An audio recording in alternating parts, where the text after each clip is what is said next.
Sipt Kshogate, âgé de 49 ans, résident à Bintemi, un hameau situé aux alentours du village de Dorovitan, dans le département de Teini, a écopé d'une peine de 10 ans d'emprisonnement ferme sur les faits de traite de personnes et d'orpaillage dans le parc national de la Comoé, PNC. C'était le 27 mai au tribunal de Bouna. Il avait été arrêté sur ordre du procureur, après qu'il s'est rendu dans les locaux du secteur Teini, en vue de la libération de 2 orpailleurs appréhendés dans le parc.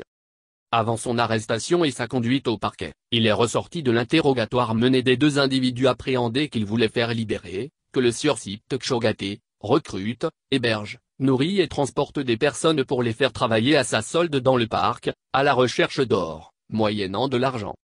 Cette autre action des agents de la direction du parc est le signe que nous ne ménageons aucun effort pour mettre hors d'état de nuire les agresseurs du parc national de la Comoé, et d'autre part, la ferme volonté de lutte contre l'orpaillage clandestin des autorités judiciaires, notamment le procureur et le président du tribunal. Ces peines très exemplaires à l'encontre des prévenus démontrent la parfaite collaboration avec l'Office ivoirien des parcs et réserves, OPR, dirigé par le colonel-major Tondo Sama Adama, pour préserver la biodiversité et le bien-être humain, a exprimé le lieutenant-colonel Kwadio Yao Roger, le premier responsable sécuritaire du parc national de la Comoé.